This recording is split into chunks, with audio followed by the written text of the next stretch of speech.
সেই গ্রুপে সরাসরি নির্দেশ দেওয়া হয় ইমিডিয়েটলি ইন্টারনেট শাটডাউন করো।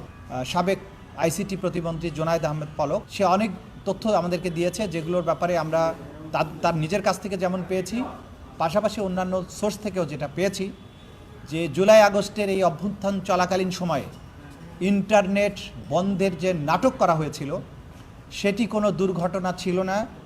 খায়ের টাওয়ার বা কোন টাওয়ারে আগুন লেগেছে এগুলোর কোনো ব্যাপারই ছিল না। সেখানে সে স্বয়ং স্বীকারোক্তি দিয়ে বলেছে বা নিজে স্বীকার করেছে যে এই ইন্টারনেট তদানীন্তন প্রধানমন্ত্রী এবং এই মামলাগুলোর প্রধান আসামি শেখ হাসিনার নির্দেশে সরাসরি প্রধানমন্ত্রীর কাছ থেকে নির্দেশনা আসার পরে তথ্য প্রতিমন্ত্রী নির্দেশ দিয়ে আইআইজি ইন্টারন্যাশনাল ইন্টারনেট গেটওয়ে, এই গেটওয়েদের একটা হোয়াটসঅ্যাপ গ্রুপ খোলা হয়।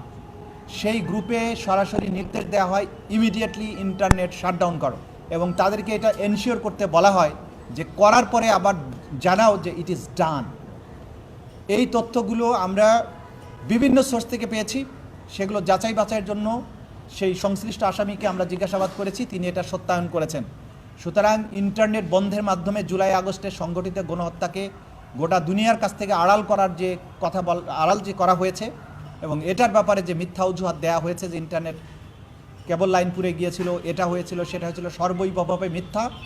সম্পূর্ণ প্রধান যে নিউক্লিয়াস শেখ হাসিনা তার নির্দেশে, তার পরবর্তী কমান্ডার জোনায়েদ আহমেদ পলকের পরবর্তী নির্দেশে এই ইন্টারনেট প্রোভাইডার যারা আছে, বিটিসিএল আছে এবং বাংলাদেশ সাবমেরিন কেবলস পিএলসি, এরাও চিঠি দিয়ে জানিয়েছে যে তারা কার কার নির্দেশে এটা বন্ধ করেছে।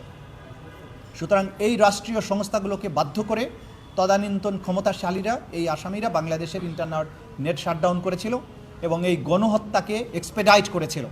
এই তথ্যগুলো আকাররূপে আমরা পেয়েছি, এগুলোকে আমরা ফর্মুলেট করছি এখন, এগুলোকে আমরা বিচারের উপযোগী করে কোর্টে প্রেজেন্ট করব।